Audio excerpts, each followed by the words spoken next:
vaincre les miliciens. Parce que par le passé, nous, on voyait même 2 miliciens, 3 miliciens avec des cordelettes, ils dispersent toute une foule. Il faut que ça s'arrête. Donc, ils vont toujours continuer cette stratégie pour aller dans les milieux qui se sentent proches de leur système pour recruter les jeunes. Et vous aussi, vous êtes plus nombreux. Sur 8 millions de Togolais, on ne peut même pas mobiliser 10 000 miliciens. Non. On leur remet des véhicules sans immatriculation pour leur permettre de... Si vous êtes groupés, ces véhicules-là peuvent partir en lambeaux.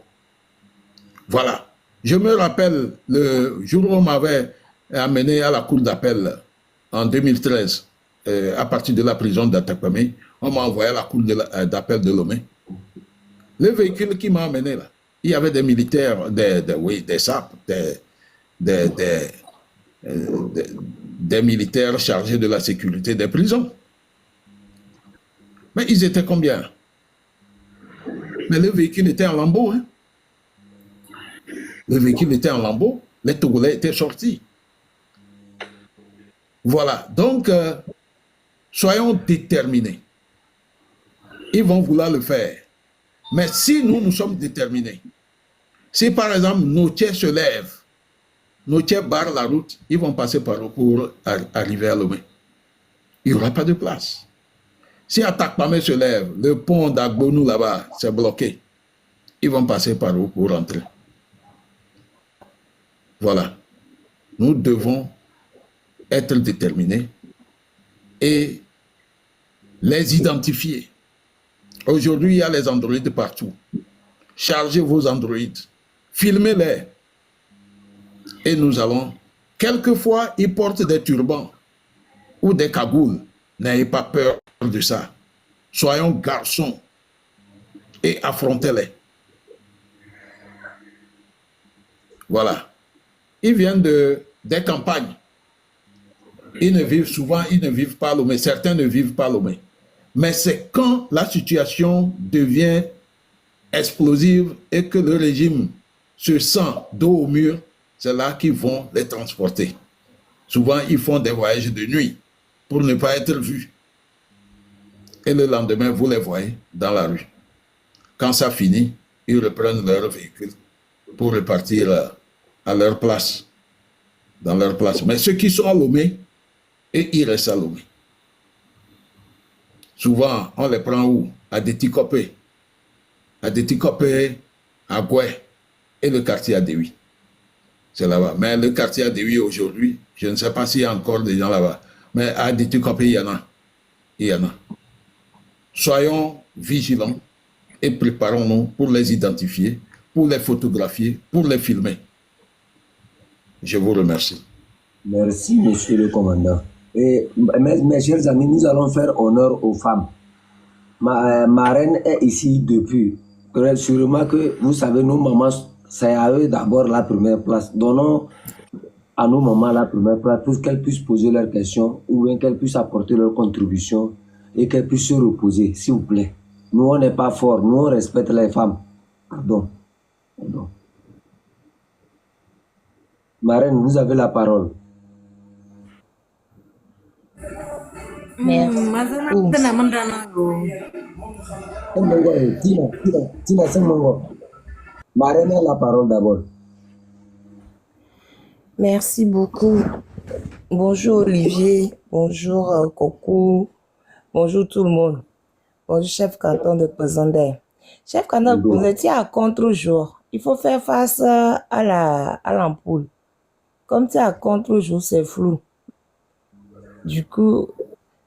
C'est ici que j'ai déposé mes protections. C'est où tu Des protections mystiques. C'est ici que j'ai déposé ça. Vous voyez.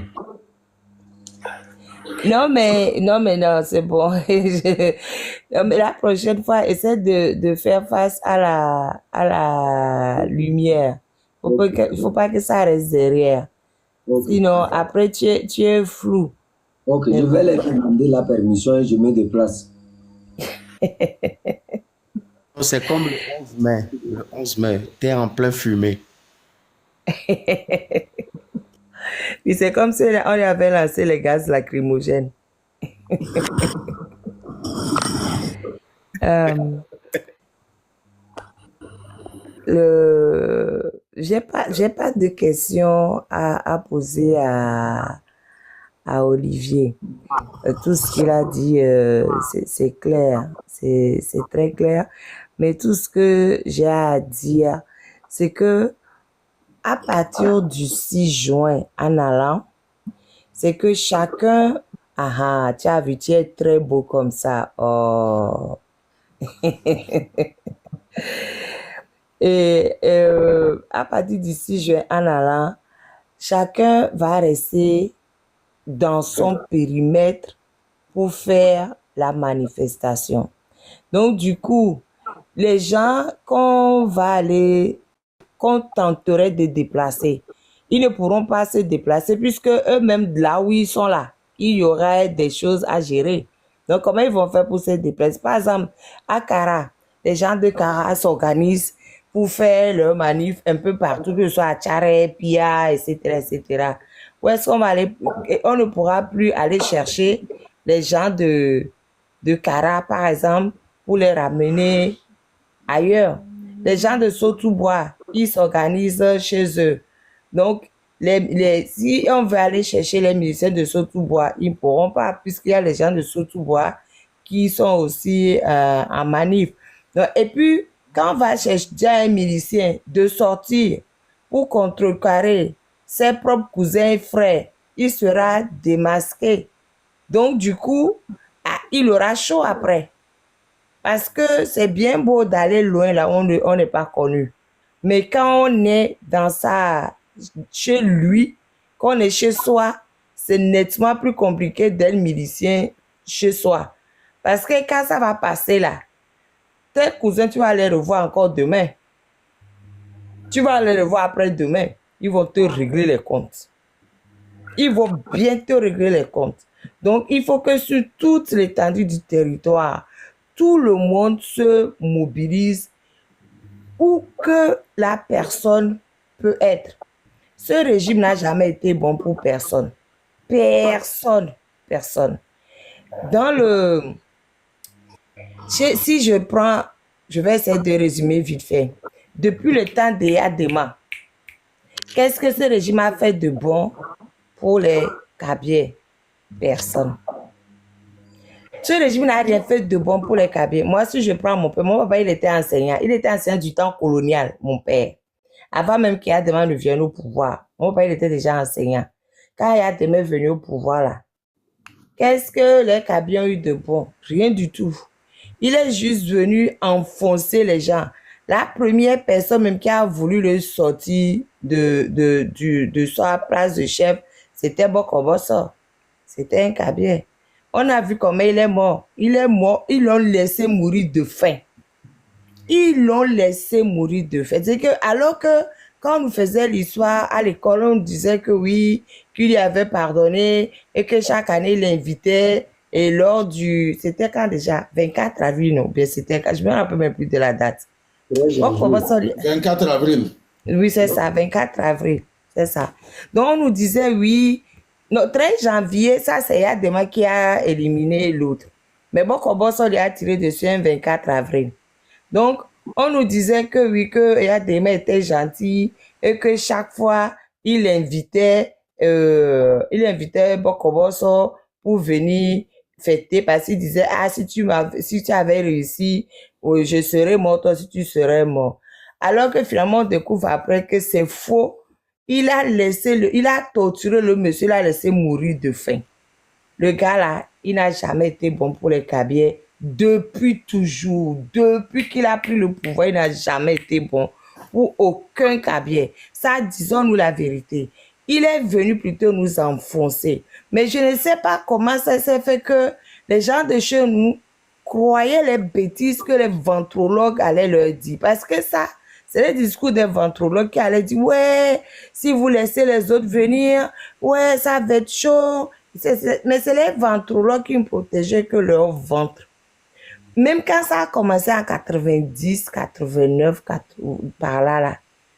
Mais c'est la même chanson qu'on nous a servi. Ouais, si vous laissez machin, mais chaque fois on vient nous servir la même chanson, mais qu'est-ce que ça change chez nous?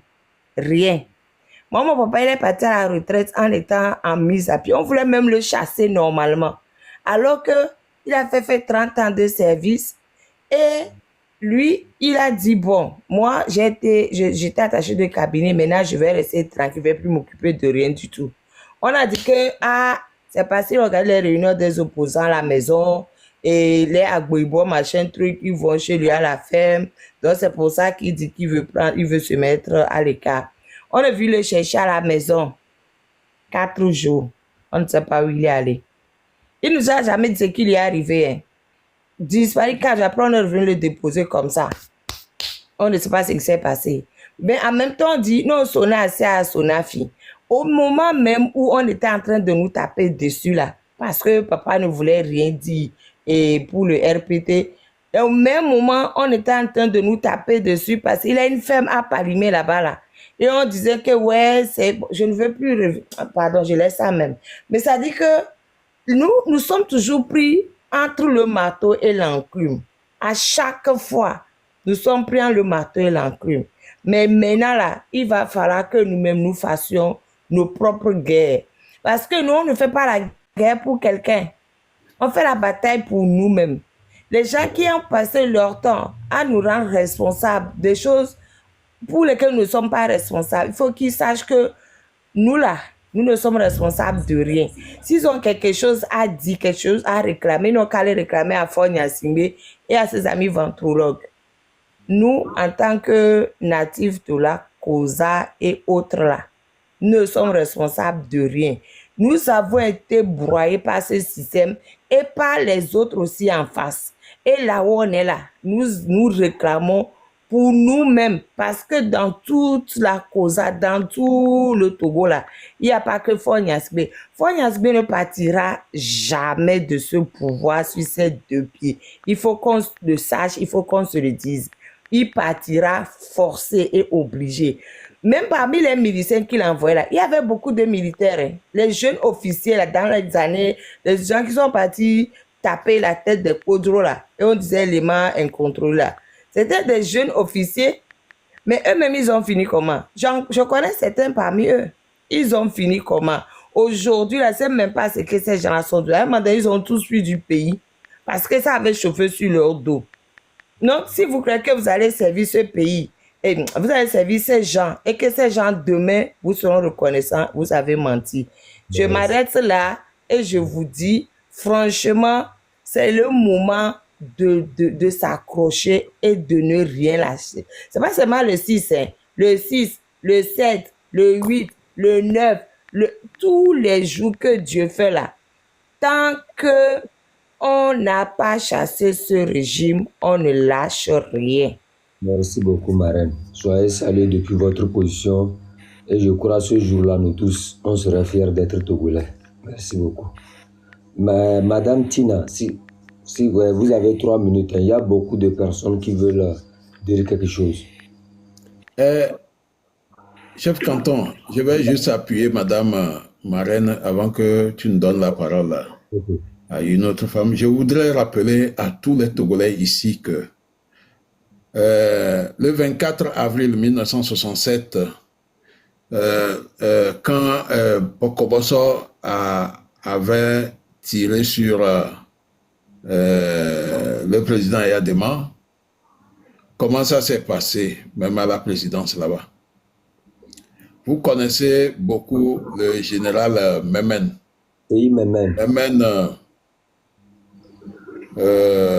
Feu Memen, paix à son âme, c'est Memen qui a poussé Bokoboso et la balle n'a pas atteint Eyadema. C'est le général Memen qui l'a fait. C'est ce qui a fait que lui, il a gravi les échelons jusqu'à être même un proche de Eyadema. Donc c'est Memen qui a sauvé Eyadema. Mais souvent, quand on parle de ça, vous savez, la dictature, c'est ça. On n'a jamais appelé Memen le nom de Memen, quelque part. Et puis, On envoie. devant mes frères et sœurs kabyais ici, je voudrais informer tout le monde que le monde kabyais doit savoir que Sylvanus Olympio, le premier président du Togo, sa mère est de Dapaon. Sa mère est de Korbongu, que les Kabyais le sachent. Parce que pendant plusieurs années, il a été diabolisé. Le premier président du Togo est notre neveu. Voilà. Juste pour dire que nous sommes tous les mêmes dans notre pays. Quand on prend les familles, là, quand on cherche, là, il y a un neveu qui est d'Aného, un neveu qui est de Palimé, une nièce qui est de Kara, une nièce qui est de Dapan ou de Mango. Voilà. Donc, nous devons nous considérer comme Togolais et ne plus regarder les à côté. Celui-ci vient d'ici, celui-ci vient de là. Aujourd'hui, le régime tente de ramener cela. Alors que pendant des années, les Togolais se sont soudés. Aujourd'hui, l'opposition même est en train de s'asseoir dans la société Kabyais Akara. Merci. Elle est assise un peu à Dapaon, beaucoup à Mango, entièrement à Sokodé, un peu à Bassa. Faisons des efforts pour que nos parents du Nord puissent comprendre comment le Togo est géré. Et ça, on aura fait du bien à notre pays. Merci, chef Canton. Madame Tina, vous avez la parole pour 3 minutes, s'il vous plaît. Il y a beaucoup de personnes qui sont en bas, s'il vous plaît.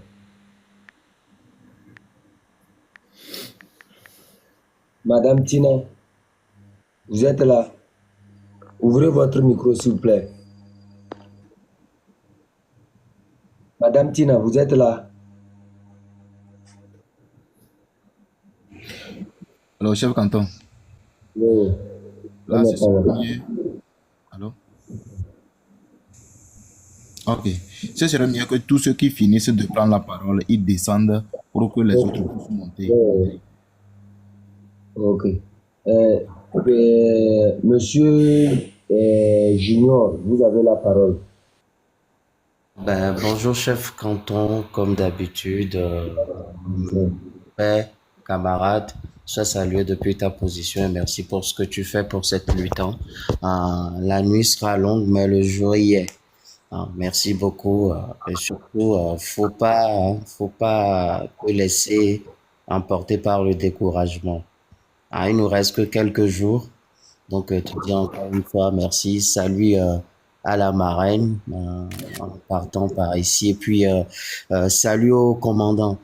Je tenais à remercier spécialement le commandant parce que mon commandant, il fait un travail aussi important. Je sais que personne ne veut qu'on le remercie aujourd'hui. Tout le monde veut qu'on attende à la fin de la lutte, mais ces petits remerciements et ces encouragements ne font que motiver votre dévouement. Donc, merci mon commandant, je vous ai vu cette semaine. Il n'y a pas de répit pour vous. Vous vous permettez de repasser dans les lives, même si cet exercice est dur pour vous et que ça vous rappelle des choses aussi plus dures que vous avez vécues par le passé. Donc, juste vous dire merci, soutenir mon cher ami. Mais aujourd'hui, ce que je voudrais, vous avez dit tout à propos du dossier Katia Nyasingbe. Je pense que ça fait la deuxième fois que j'ai écouté cette histoire. Vous l'avez toujours bien dit, en respectant, en nous parlant de beaucoup de choses. Je vais être simple. Qu'est-ce que vous préconisez ou quels sont les conseils, vous les avez donnés tout de suite, mais on va aller encore un peu plus en profondeur. Quels conseils donner à cette jeunesse aujourd'hui de 16 à 35 ans, c'est mes amis, pour qu'on puisse commencer quelque chose de 6 et venir à bout parce qu'on sait que les 24 premières heures, les 48 premières heures ne seront pas faciles. Je salue aussi ici la dame warriors, dame de cœur qui est parmi nous et qui est en bas. Merci mon commandant, c'était juste ma question. Encore une fois, courage à vous et ne baissez pas les bras. On a besoin de tout le monde. Merci, chef canton. Toi, salut, mon frère. Je peux aller? Oui, vous pouvez aller, monsieur le commandant. Oui, Junior, vraiment, merci pour vos compliments. Merci également pour cette question. Les conseils pour cette jeunesse. Voilà, j'ai quelque chose à dire à toute la jeunesse togolaise.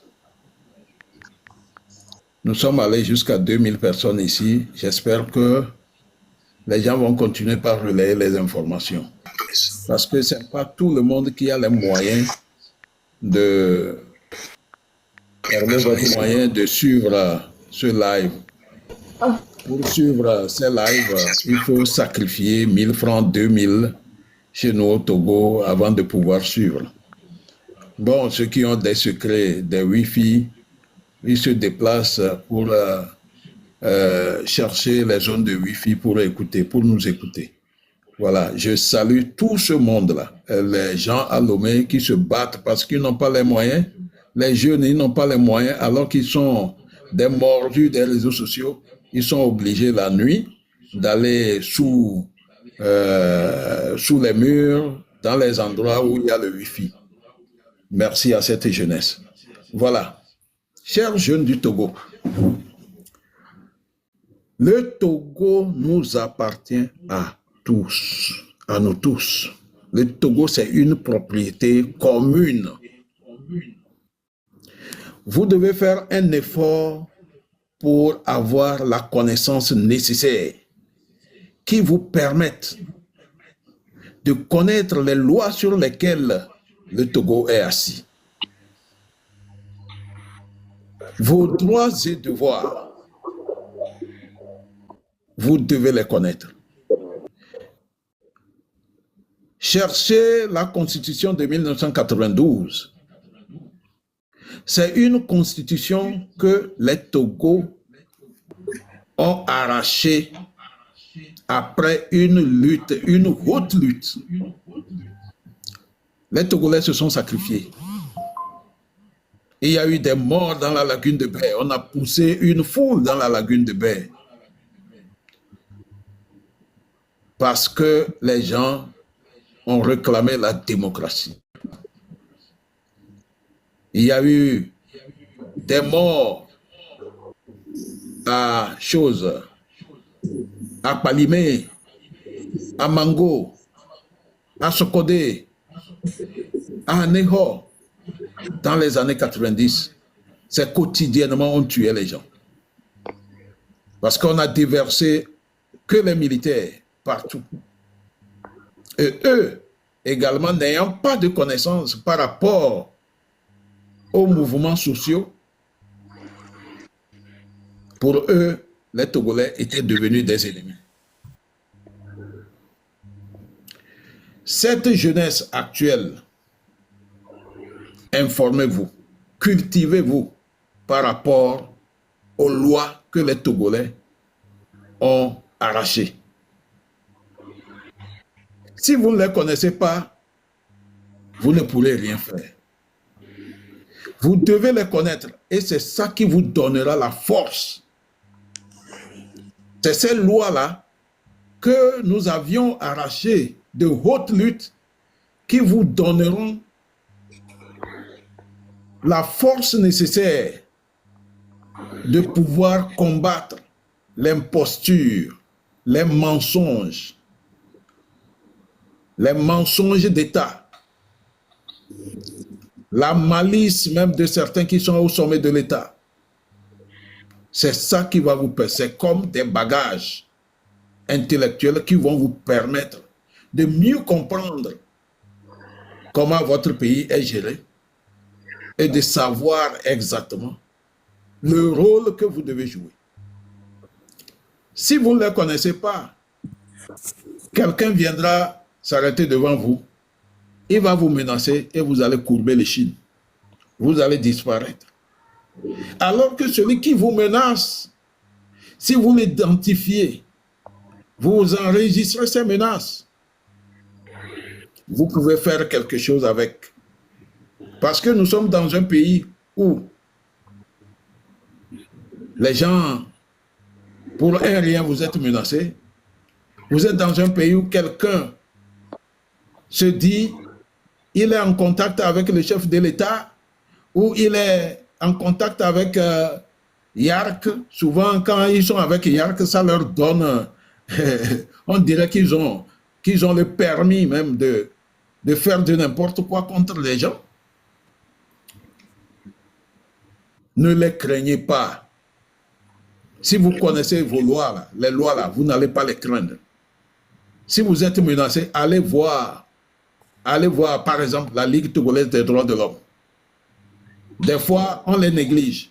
Mais quand vous amenez vos plaintes là-bas, ils peuvent vous aider à instruire votre affaire. Vous les voyez comme ça, là. Ils sont autour, ils sont des militaires ou des gens proches du système ou des gens du système, là. Quand ils te menacent, tu courbes les chines, là. Il va toujours continuer. Mais si vous avez des canaux des droits de l'homme, vous les signalez, vous les exposez dans les journaux, on parle d'eux sur les radios au cours des émissions, ils vont se cacher. Ils menacent, mais ils n'aiment pas qu'on publie leur nom. Voilà. Aujourd'hui, la jeunesse, formez-vous. Votre pays n'est pas encore libéré de l'imposture. Formez-vous. Faites des exercices pour être endurant. Parce que votre pays n'est pas encore libéré. Et c'est vous qui allez le faire. Vous n'allez pas rester à la maison, manger à des mains fêtries tous les jours. Aller à la limousine, boire la bière la nuit, faire la vie. Non. Quand vous aurez 28 ans, vous serez face à votre destin parce qu'il n'y a pas de travail au Togo. Il n'y a pas de travail au Togo. Alors que dans un pays limitrophe du Togo, l'aide maçon est à 8 000 par jour. Le maître maçon est à 12 000 par jour. Le pays limitrophe, le Bénin, le Ghana, le Burkina, allaient demander. Maintenant, c'est les Togolais qui font aide maçon dans ces pays-là. Alors qu'au Togo, l'aide maçon a combien? À peine 800 francs ou 1000 francs par jour. Le maître maçon est à combien? Entre 1500 et 2000. Alors que dans ces pays limitrophes, l'aide maçon est à 8000 et le maître maçon est à 12 000 par jour. Voilà. Si nous croisons les bras, si vous croisez les bras, nous, on est en train de partir. Hein. On a plus de 50 ans aujourd'hui. Nous sommes en train de partir. Si vous ne faites pas attention, le règne de Faure Gnassingbé continue. Parce que Faure Gnassingbé est un grand paresseux. Vous pouvez poser la question à tout le monde. S'il vous plaît, partagez le live. Il ne travaille pas. Il ne travaille pas. La preuve, pendant 20 ans, il n'a pas construit une seule université. Pendant 20 ans, il n'a pas construit un seul hôpital. Pour quelqu'un qui ne travaille pas, comment il peut créer des conditions pour que les investisseurs, tout le monde puisse créer de l'emploi pour vous? Il ne travaille pas. Aujourd'hui, il vient de nommer un conseiller expatrié. Je ne sais pas si c'est un Turc ou bien un Libano-Pakistanais. Il vient de le nommer. Si réellement il est diplômé de l'université Dauphine et de celle de George Washington aux États-Unis,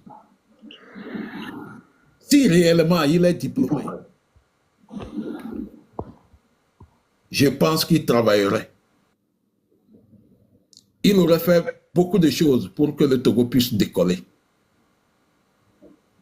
Sur le plan politique, il fait la paresse. Il ne fait rien pour résoudre les problèmes politiques dans notre pays. Alors que il est pratiquement vomi par la majorité des Togolais. Et lorsque la majorité du peuple, toi, un dirigeant, te vomit, c'est comme la nature est en train de parler. Le pays ne progressera jamais. Vous voyez comment le Togo est dans un état de stagnation. Depuis quand? Depuis plus de 30 ans, le Togo fait du surplace. Aujourd'hui même, on vient de lancer encore la recherche de 20 milliards, peut-être pour encore projeter payer les fonctionnaires. Si vous, la jeunesse, vous ne prenez pas conscience que le pays là vous appartient et c'est à vous de vous battre pour votre avenir, pour vos enfants. Si vous ne vous battez pas, si vous avez peur, le pays va demeurer ainsi et Faure Gnassingbé sera toujours accompagné des coupes de champagne chaque jour, des caviars, parce que lui, c'est le luxe. L'argent du Togo, là, il s'en sert. Il roule dans des véhicules de combien? En 2010, il a acheté 2 véhicules en même temps à 2,5 milliards. Alors que son père, Yadema, n'a jamais roulé dans un véhicule de plus de 300 millions. Vous voyez la Mercedes décapotable de Yadema là, elle n'est pas blindée. Elle n'est pas blindée. Et elle date de 108. Ceux qui ont connu l'époque de Yadema, souvent ils utilisaient une Mercedes série C. Série C qui a une Mercedes qui aurait coûté dans les 180 millions. Quand le véhicule dépasse 300 millions, il n'achète pas. Et Yadema a toujours volé dans un avion, dans des avions d'occasion. Togo 1, en ce moment, quand l'avion dépasse 3 milliards, il ne paye pas. Un jour, je vais vous raconter ce qui a opposé M. Faure Gnassingbé et Agba Bertin jusqu'à ce que ça ne devienne comme cela, pour que Agba soit en exil jusqu'à mourir en exil. Je reviendrai sur ça. Vous savez, si tout ça, là, ça se passe au Togo, c'est parce qu'à un certain moment, la jeunesse a reculé. Cette fois-ci, nous sommes en 2025, nous sommes au temps des réseaux sociaux. Amron a donné la voie. Amron a ouvert la route. Et nous avons été aidés par Madame Nyakade qui a sorti une tribune le 2 mai, la veille du changement de république au Togo. Cette 5e république qui est devenue un goulot d'étranglement pour tous les Togolais. En passant, je dis, à bas la 5e république. Que la nature m'entende. Parce que cette 5e république ne vous arrange pas au niveau de la jeunesse. On vous a trompé que cela va amener quoi et quoi. Zéro. C'est juste pour que Faure Gnassingbé puisse continuer de régner sans élection. Parce qu'il sait qu'à chaque élection, les Togolais parlent. Il est en train de contourner cela maintenant. C'est à nous de nous battre pour amener la constitution de 1992 que les Togolais ont massivement votée. Et cette constitution, doucement, il a balayé. Si vous croisez les bras, vous n'aurez même plus de place dans notre pays. Faure Gnassingbé gère le pays avec ses amis d'enfance et ses amis qu'il a trouvés dans la diaspora, parce qu'il a fait la diaspora, hein, Faure Gnassingbé. Il a fait longtemps la diaspora. Après son BPC au Togo, il est parti en Europe. Jusqu'à ce qu'on dise qu'il a fini ses études, mais Dieu seul sait s'il les a réellement finies. Ça aussi, c'est un autre problème. Voilà. Donc, jeunesse du Togo, c'est à vous maintenant de transcender la peur, de minimiser la peur et de prendre votre destin en main. Soyez déterminés. Pendant les marches ou pendant les manifestations, restez groupés. Restez groupés. Il y a certains qui ne résistent pas à la peur. Mais quand les gens commencent par fuir, cela donne du tonus aux miliciens. Les gendarmes et les policiers, ça c'est ce qu'on appelle la normalité. Ils ont un devoir. Gendarmes et policiers là, au Togo, c'est rare qu'ils tirent sur la foule. Quelle que soit la violence, ils ont été formés.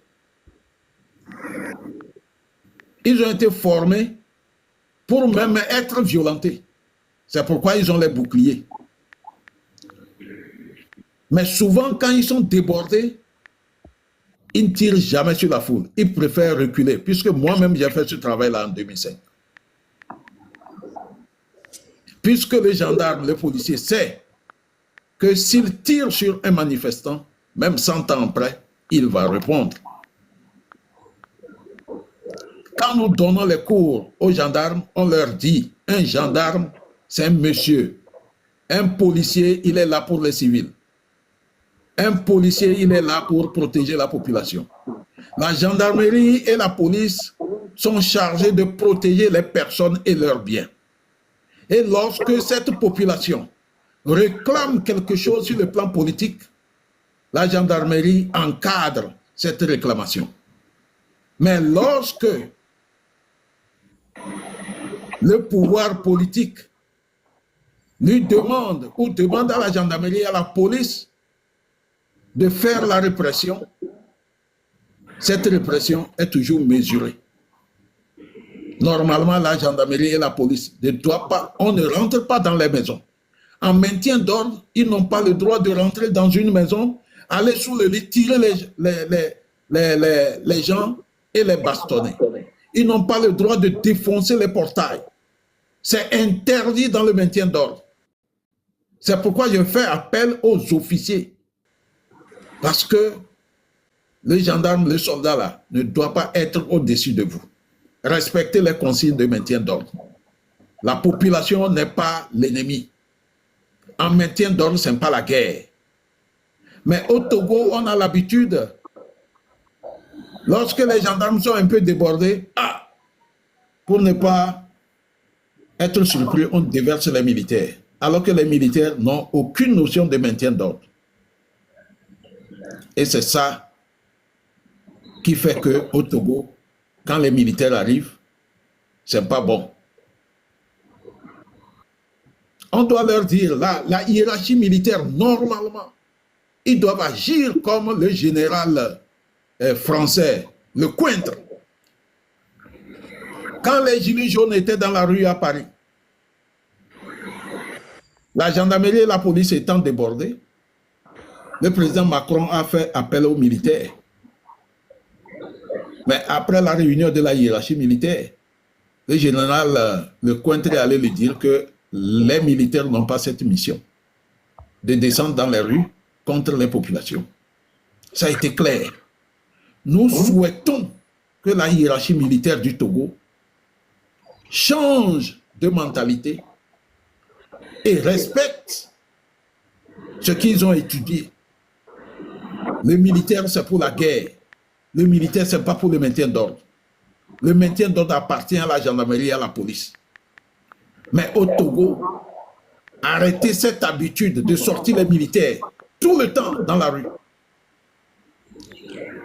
Je me rappelle de Moufidou, le jeune mécanicien, le gamin de 12 ans qui a été tué à Agouezongo.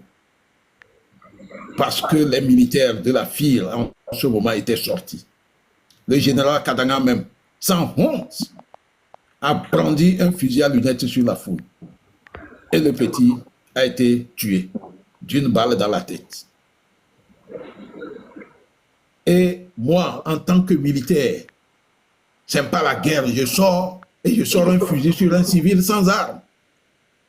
C'est que ce militaire ne connaît pas la loi et il est dangereux. Comme l'a dit le capitaine Thomas Sankara, un militaire qui ignore la loi, un militaire qui ignore toutes les lois de son pays est un dangereux criminel ambulant. Voilà. Donc, la jeunesse, vous devez savoir que les militaires n'ont pas ce droit. Et dans les débats, il faut évoquer cela. Parce que c'est eux qui tuent. Mais ils n'ont pas le droit de faire le maintien d'ordre. Que M. Faure Gnassingbé fasse tout pour que la gendarmerie soit en nombre suffisant pour encadrer les manifestations. Normalement, à partir du 6 juin, comme c'est une manifestation spontanée de la population qui est prévue, la gendarmerie et la police devraient être dans les environs juste pour surveiller et protéger les manifestations. C'est ça qu'on appelle un état de droit. Comme le Togo n'est pas encore un état de droit et que nous sommes en train de rechercher cet état de droit, préparons-nous moralement, chers jeunes du Togo. Personne ne viendra le faire à notre place. C'est à nous de le faire. C'est à vous de le faire. Tout simplement parce que c'est votre pays. Et vous avez ce droit de réclamer ce qui va bien pour toute la population, de Lomé jusqu'à 50. Les jeunes de Kara, soyez conscients, soyez déterminés. Les jeunes de Niamtougou, les jeunes de Kanté, les jeunes de Mango, de Dapaon, de Mandouri, les jeunes de Nyamasile, les jeunes de l'Est Mono, d'Ani, les jeunes de la Poso jusqu'à Palimé, les jeunes de Ngotien, les jeunes de Toum, les jeunes de Tchévier, les jeunes de Tabligo, de Vaughan, d'Aného, les jeunes de Kévé, les jeunes de Zanguera, les jeunes de Lomé. Le Togo nous appartient. Le Togo vous appartient. C'est votre droit de réclamer. Sortez de partout. Et les militaires ne sauront même pas par où commencer, où aller. Si vous êtes nombreux, ils seront éparpillés, ils n'auront plus de force. Mais si vous êtes, si c'est un seul endroit, c'est pas bien. Voilà, à bon attendeur, salut. Merci, chef canton. Merci, Nanda. Merci beaucoup. John, monsieur John, vous avez la parole.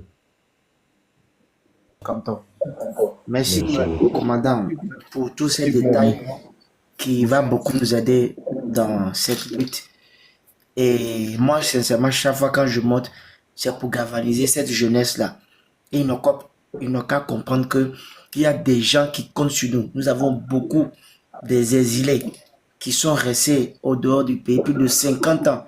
Depuis que le père Sylvani Solumpi a été assassiné, il y a des gens qui ont fui le pays, d'autres sont morts. Tout cela compte sur cette jeunesse-là aujourd'hui pour pouvoir rentrer. Et imaginez la joie si ce régime tombait, et il va tomber. Vous allez voir la joie et les pleurs en même temps. Et moi, je vois ça déjà, j'avais déjà dit ça. Que Dieu a sa main dans ce combat. Donc, nos frères et sœurs, n'ayez pas peur. Ils vont chercher à vous intimider. Vous n'ayez pas peur. Les gens vont venir parler que non. C'est faux. Mes frères et sœurs, l'heure a sonné. Pourquoi? Aujourd'hui, le Togo s'est levé comme un seul homme. Un seul homme. Parce qu'avant, quand il y avait souvent les révoltes, c'est pas tout. D'autres étaient pour, d'autres sont contre. Mais aujourd'hui, nous parlons d'une même voix. Même s'il y a d'autres qui ne sont pas d'accord, ils sont très peu. Ou bien c'est des vendus. Donc, n'ayons pas peur. Imaginez, la fille d'Amron a 12 ans. Elle dit, mon papa n'est pas fou. Si vous venez m'arrêter. Quand vous voyez cette petite fille de 12 ans qui parlait, vous qui avez 18 ans et plus, qu'est-ce qui peut faire encore peur? Qu'est-ce qui peut nous faire encore peur, mes frères? N'ayons pas peur parce que le Togo sera libéré. Et en 3 ans, nous allons reconstruire notre pays.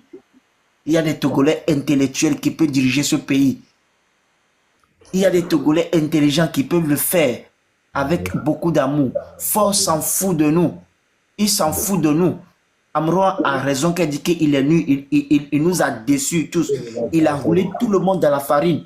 Et il n'a aucun pitié. Moi, je me demande comment quelqu'un peut enfermer son propre frère. 16 ans en prison pour monter un faux coup sur lui. Même le commandant Olivier Ama, tout cela, même le général Kakatanga qui a tué le jeune, qui a fait tuer des gens pour fort. Aujourd'hui, il est où? Il est en prison. Madouba lui a dit non pour les élections qu'il avait volées. Il a fait assassiner. Non, maman, je reviens encore sur vous chaque fois quand je parle. Non, maman, je vous appelle encore. C'est Fort qui a fait brûler les marchés. Vous deviez sortir parce que dans cette affaire de marché, vos soeurs, beaucoup sont morts. Monsieur Johnson. Oui. Vous voyez, nous sommes avec le commandant. Le commandant est âgé. Il faut qu'on fasse rapidement. Ok. Bon, je vais chuter rapidement en disant, n'ayons pas peur seulement, n'ayons pas peur. Je ne vais pas trop parler encore. Courage à nous, on doit tous sortir. Suivons les consignes que le commandant nous donne. Je m'arrête là, je descends, je vais rester dans les commentaires. Merci beaucoup. S'il vous plaît, Monsieur Chevalier Blanc, vous avez la parole. Cheval Blanc, plutôt. Merci beaucoup, commandant. Avec votre permission, vous nous permettez de dire aux Togolaises, aux Togolais, que le 6 juin, déjà à 6 heures du matin, vos sifflets doivent commencer par retentir dans tous les quartiers. On vous a déjà parlé du groupe. C'est pourquoi le système quartier est bon. Vous sortez, coup de sifflet, vous sortez massivement. Vous restez en groupe dans votre quartier. Vous continuez toujours par sortir, faire sortir les gens avec des sifflets. Vous gonflez. Et quand des chemins se créent, c'est en ce moment que vous allez vous diriger vers quelque part. Il n'y a pas de marche. Les gens disent qu'il y a marche. Il n'y a pas de marche. Vous restez, vous sortez massivement dans vos quartiers. Vous appelez les gens, vous sifflez, vous les appelez à sortir massivement dans chaque quartier, chaque ville, chaque campagne, chaque ferme. De 6 heures, vous restez debout. De 6 heures à minuit. Entre ce temps, beaucoup de choses peuvent se passer. Et là, lorsque vous devenez de plus en plus grand, ça s'ouvre et vous allez au carrefour prochain. C'est comme ça. Et vous connaissez votre destination. Vous savez là où vous allez. Là où... Oh. Qu'est-ce qui s'est passé, s'il vous plaît? Je ne sais pas. Est-ce que quelqu'un qui a donné émotion à quelqu'un? Parfois, excusez-moi, bonsoir tout le monde. Parfois, quand l'intervenant utilise des mots peut-être spam, TikTok, voilà. Ok. Le dessin. Ok. La parole. S'il est là, on va lui remonter. Ok, la dame n'a qu'à prendre la parole d'abord, ou bien?